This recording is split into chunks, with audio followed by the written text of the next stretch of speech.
le L représente la première lettre de loser. À une certaine manière de chambrer subtilement ses adversaires, hein.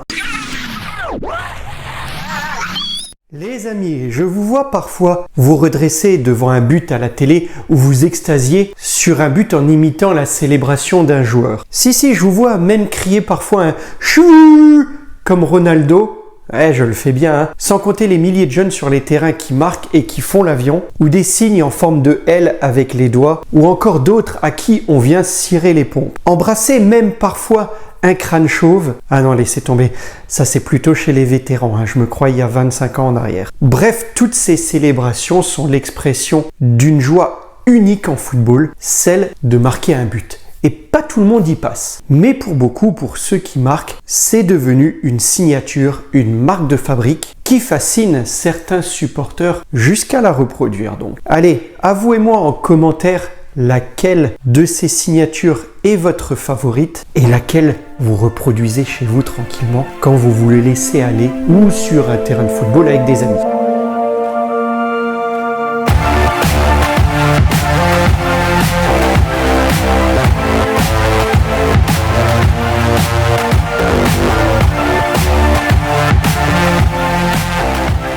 Bonjour les amis et bienvenue dans cette nouvelle vidéo concernant donc les signature moves au football.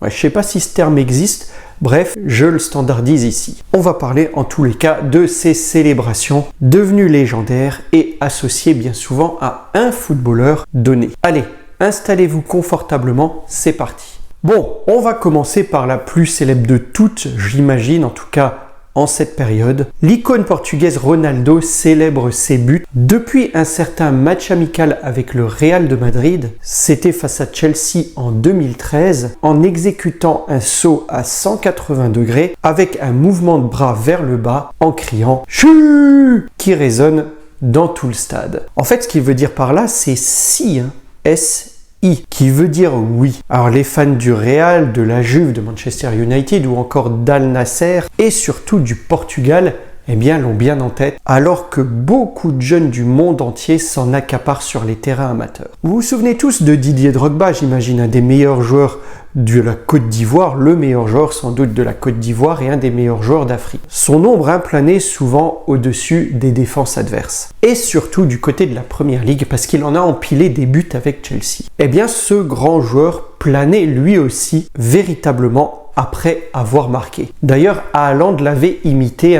dernièrement après un but contre Berne. Et si on continue avec ce genre de célébration, on peut citer quelque chose d'assez similaire, mais avec plutôt un aigle ici, et cet aigle c'est celui des Açores, qui plane majestueusement sur certaines pelouses, et notamment celle du Parc des Princes. Je veux évidemment parler de la célébration de Pedro Miguel Paoletta. On continue avec un autre qui empile des buts et qui se dirige tout droit vers des records, la célébration de Mbappé. Vous l'avez tous en tête avec les bras croisés et les mains sous les aisselles en restant parfois debout et parfois en glissant. Il a intérêt lui à bien réguler la transpiration parce que l'arbitre en fin de match qui vient lui serrer la main ou les adversaires, bien pour peu qu'il y avait Joachim Löw comme entraîneur de l'autre côté, vous avez la totale. Je ne sais pas si vous avez la ref.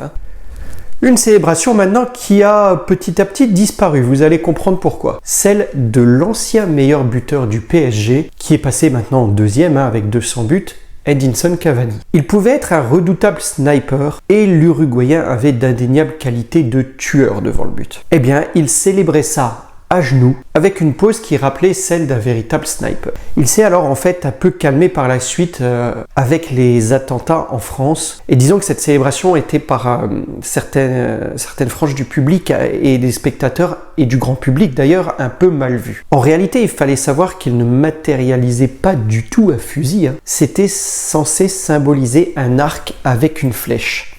En effet, les natifs d'Uruguay formaient un peuple appelé les Charruas et ils vivaient de la cueillette et de la chasse. Cavani a donné, en hommage à ce peuple, a donné à sa fille le prénom d'India. Et cette célébration est donc à la fois un hommage à ce peuple, à ses ancêtres, mais aussi à sa fille. Les gamers, vous jouez peut-être à Fortnite. Griezmann, en tous les cas, bien sûr que oui. L'univers cartoon de Fortnite l'a inspiré. Et oui, vous pouvez le voir faire son Take the L, c'est son nom, c'est le nom de cette pose où le L représente la première lettre de loser. Une certaine manière de chambrer subtilement ses adversaires. Cette célébration fait suite à celle que vous avez peut-être en tête également, où il mimait un téléphone en agitant les deux mains, et ça c'était inspiré du rappeur Drake.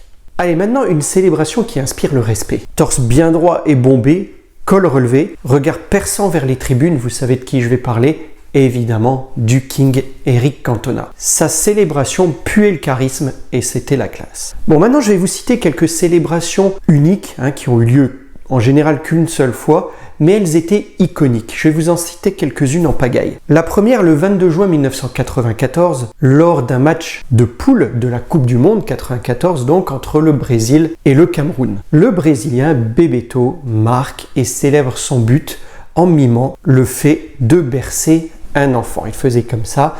Son épouse venait d'accoucher et voulait rendre hommage à cette naissance. Lors de la finale de l'Euro 2012, maintenant en Pologne, à la surprise générale à l'époque, l'Italie parvient à battre l'Allemagne 2-1 grâce à un doublé de son cancre préféré. Et bien sûr, son premier but à la 36e, Balotelli enlève son maillot, contracte les muscles et pose tel un bodybuilder. Ceux qui ont vécu cette période-là, vous avez certainement l'image en tête. Ensuite, évidemment, au-delà d'une qualification mémorable en finale de la Coupe du Monde 2018, aux dépens de la Belgique, Samuel Umtiti a intrigué toute la France après sa célébration peu commune. Il a cassé la démarche que je vous referai pas ici, et derrière, bon nombre d'écoliers, après 2018, tenteront de casser la démarche dans leur cours de récréation. Allez, le suivant, vous l'avez tous en tête, même ceux qui n'ont pas vécu cette période, vous avez dû voir les images, un doublé pour expédier les Bleus au 7e ciel et un doigt sur la bouche qui restera mythique.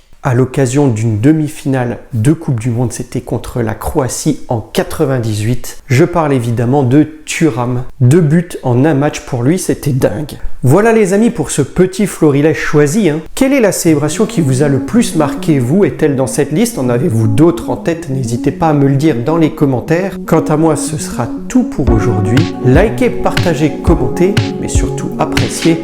Et je vous dis à très vite pour une prochaine vidéo. Portez-vous bien les amis. Au revoir.